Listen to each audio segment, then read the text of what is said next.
Now available in paperback and e-readers, Isis, Samurai Goddess. The goddess next door takes on kung fu killers in this action-packed martial arts Isis series adventure. Get Isis, Samurai Goddess in paperback and e-readers today. Anyone who has read my blog or watched many of my comic book videos knows that I am not a fan of the DC Cinematic Universe, or the Snyderverse as many comic fans call it. And many more know that I have a complete disdain for anything made by DC Comics or Warner Brothers DC properties after 2011. However, one of my viewers wanted to get my opinion of this Wonder Woman film, and after they sent me a donation to pay for the movie ticket, I decided to go check out this Wonder Woman film at the Magic Johnson. And after watching this Wonder Woman film, I can honestly say that the film isn't terrible in the way that Man of Steel or Batman v Superman Dawn of Justice was, and it was the best film out of all of the DC cinematic films made under the Snyderverse. However, while it is a pretty decent film, it never really rises to the point where it can be considered a piece of classic cinema like 1978's Superman the movie or Tim Burton's 1989 Batman. While Patty Jenkins' vision is one of the strongest cinematic adaptations of the Wonder Woman character, and this is the best DC cinematic superhero film to date, the film never actualizes its potential to be the great film it should have been. Because when I look at this film, it had all the promise to be on the level of 78's Superman the movie or 89's Batman, but it is impeded by two things. And the first thing that this film is impeded by is the connection to the Snyderverse. And the big problem with this film is that because it's connected to this Snyderverse, it's like Patty Jenkins has an anchor tied to her leg that prevents her from moving as far as she could. When I look at her visuals, they're really strong visuals. She really tells a great story in pictures. She does a great job with imagery, and she does a great job at directing actors and action. When I look at her visuals, they are some of the strongest visuals I have seen in a movie. Unfortunately, those visuals are impeded by this connection to Zack Snyder's deep version of the DC Universe and the dark, dreary, depressing story model he pretty much established in Man of Steel and Batman v Superman. I believe if this film were separated from those two films, this film, again, could have been a classic on the level of Tim Burton's Batman and Richard Donner's Superman. I believe Patty Jenkins could have pretty much made a film on the level of Richard Donner if she was not tied by the ankle to the chain of this Zack Snyder and his dreadful DC cinematic universe, because her visuals, again, were very strong. Her direction of action was strong. Her direction of actors was strong. And the only thing that was preventing her from actualizing her potential was being connected to all of that previous work. Now, I know Warner Brothers wanted to make a DC cinematic not cinematic universe, but it's the execution of the concept that has prevented them from being able to actualize their potential. And what prevents them from being able to actualize their potential is pretty much they hamper their directors, and Patty Jenkins was pretty much hampered because of this vision of Zack Snyder and this story model. She never got the chance to pretty much establish this character as her own character and let her be her own character all the way in a film all by herself. Now, the other thing that impedes this Wonder Woman movie is the screenplay for Wonder Woman. And the screenplay for Wonder Woman pretty much does a good job in the first 20 minutes or so of establishing the Diana character, and it does a good job of showing Paradise Island. And those visuals on Paradise Island are absolutely perfect. They're literally like they're taken out of a Wonder Woman comic book. And I look at those visuals from Paradise Island, there are a lot of nice things in there. And I love seeing things like the little homage to the the Silver Age Wonder Girl chest emblem that was pretty much cut into one of the characters' tops. I like seeing stuff like that, and the little nuanced things that they did on Paradise Island that pretty much made it just like the comic book. Now, those scenes in Paradise Island, they were pretty much rock solid. Unfortunately, one of the big problems with Wonder Woman has to do with the story. And the problems that relate to Wonder Woman as relate to story relate to the core foundations of things that have been impeding Wonder Woman for over 75 years. And one of the things that has impeded Wonder Woman over 75 years is her lack of voice, as I've pointed out in previous videos, and the inability of writers to pretty much write her a character transformation arc. And the big problem with this Wonder Woman movie that really prevents it from actualizing its potential is the complete lack of a character transformation arc. Now, we get a great story of who is Diana and what she wants, but we never really get a reason to care. And the reason why we don't get a reason to care is because the writers really don't give this character a voice. They really don't give her some depth. They really don't give her some substance. It's just we're told Diana is special. We're told that she has gifts.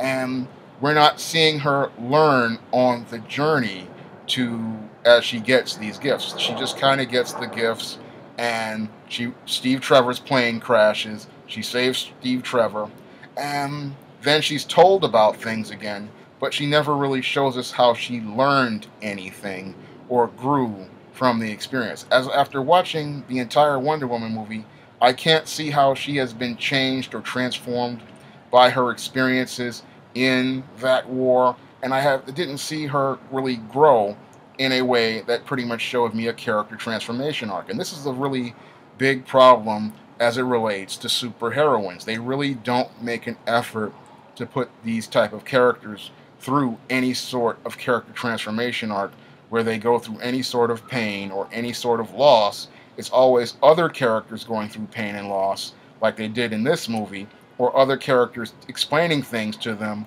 but the person never experiences anything for themselves in the way someone like Luke Skywalker, or Steve Rogers, or Tony Stark did in their movies. Now, in their movies, they go through the character transformation arc, and because they're going through the character transformation arc, we can connect with them, we can identify with them, we can relate to them. When I was watching this Wonder Woman movie, it's like she's told about things, she decides she wants to go do something, and then she just shows up, and then stuff just happens.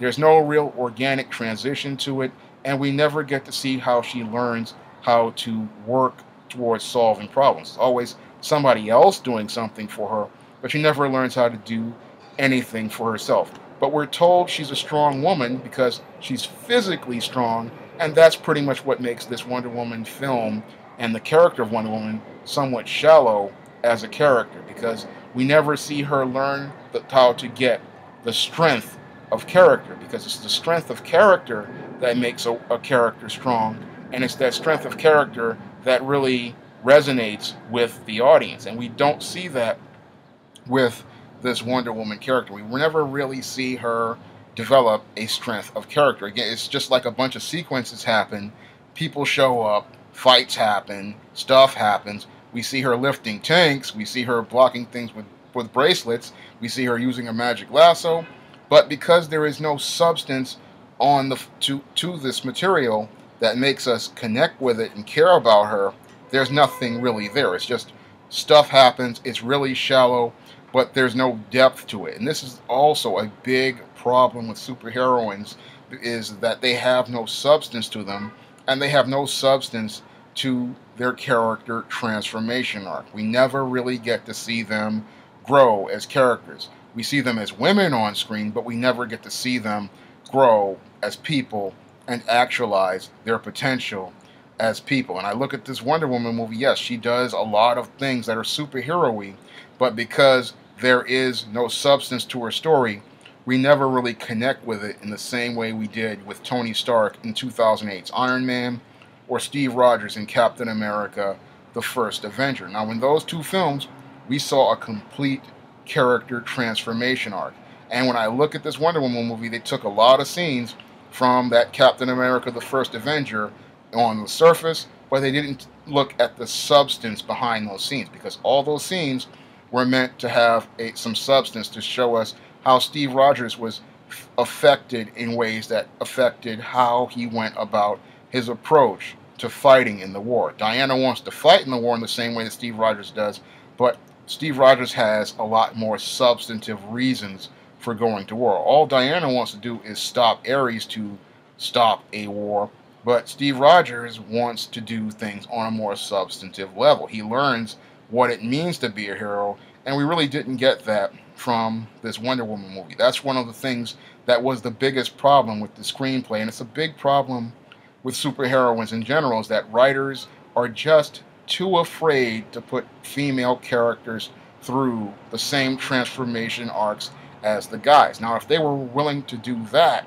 that would pretty much show equality, and it would also show real strength of character, because any good writer is going to put a heroine through the same character transformation arc because they want this character to resonate with the reader, they want the character to connect with the reader, and they want the reader to care about the character and what they want and the obstacles they face in the quest to get what they want. It's that substance that pretty much makes that story go from just being a flat story to becoming the stuff of a classic or the stuff of a legend. And again, this is what pretty much is one of the core things that prevents this Wonder Woman movie from becoming a classic on the level of Tim Burton's Batman or Richard Donner's Superman. It's that total lack of substance, that total lack of a character transformation arc, and a rich, complex story. There really just wasn't enough there. It's like events happen, people show up, special effects are there, but there's no heart to it. There's no soul to it. There's no energy to it. It's just stuff happening, and that leads to a really shallow experience, and it really leads to a really flat climax. And then the whole Wonder Woman movie, the climax is the worst part of it all, because in that third act, the entire film just falls apart. That's when the story just collapses, because the Ares character, again, has no substance as a bad guy. And this is another big problem with superheroines, is that most writers are too afraid to put them up against a real bad guy. When it comes down to this Wonder Woman movie, they say Ares is the bad guy, and they tell us he's the bad guy, but they don't give us a reason to see why this guy is really evil or why he's such a threat to anyone. We really don't get him built up as any sort of credible threat, and that pretty much sucks a lot of energy out of this film, is that he's not really presented as a credible threat in the way the Red Skull was or Obadiah Stane was. Those guys were pretty much, they were bad, we understood their motivations, but with this Ares, we're just told he's a bad guy, and he's pretty much presented on a level on the same as the devil, but we never see him doing anything really devilish. We're told about things, and that's another big problem with this Wonder Woman movie, is that we're told about everything, but we're not shown. When I watch a Marvel Studios movie, we get shown a lot, and those characters are shown doing things, but in this film, we get told a lot, and that pretty much sucks the energy out of the film, because we don't see these characters on screen doing and being things. And when it comes down to this Ares, he just didn't feel like a threat. He didn't feel dangerous. We're told that about these guys are evil. They're set up to be strawmen, which is something I saw with Jessica Jones and many other heroines. They always set up strawman villains instead of setting up real villains and establishing a relationship between the hero and the villain. And that's another thing that really lacks when it comes down to superheroines that I saw in this Wonder Woman movie, is that it lacked that relationship. Because if you had that relationship, you would have that chemistry and that tension that would have pretty much brought the viewer in and made them feel something. And they would have pretty much had a reason to care, because they would have seen these two, the hero and the villain, pretty much having reasons not to like each other, and seeing how they both are in each other's way. But we would be able to have a reason to root for the hero, and that was something that pretty much lacked in this Wonder Woman movie. We're told Ares is bad, but we're not given a reason to see why he is bad, and why we should care about Diana needing to stop him. All we're told is that she's the God Killer, and that, again, is just not enough to give you that great story or that classic experience that a cinematic classic has. It just didn't have enough story-wise. The story just was not strong enough. Now, I know a lot of people like this Wonder Woman movie. I know that a lot of people give it great reviews, but I really didn't see enough there for me to say that this is a great movie. Yes, it is one of the best films of the Snyderverse. However, it's not a great film on the level of Tim Burton's Batman or Richard Donner's Superman. It's just an average film, and the sad part about this DC cinematic universe is how mediocre it is. And the sad part is, when I look at this Wonder Woman movie, I see how much potential could have been there if someone like Patty Jenkins had had no connections to Zack Snyder or his universe, because I believe that all the elements were there to make a great film, but this film had all of its potential sucked out due to a flat and weak screenplay and connections to previous films, which pretty much were an anchor that prevented the film from rising to that next level. If you like what you see on this channel and you want to see more videos, you can donate to my Patreon by clicking to the link in the description box. A dollar donation goes a long way. And if you want to try some of my SJS Direct Universe titles, such as the ISIS series or the E-Steam series, or The Temptation of John Haynes, you may do so by clicking the link in the description box. That's all I have to say for this video. You can comment, rate, and subscribe.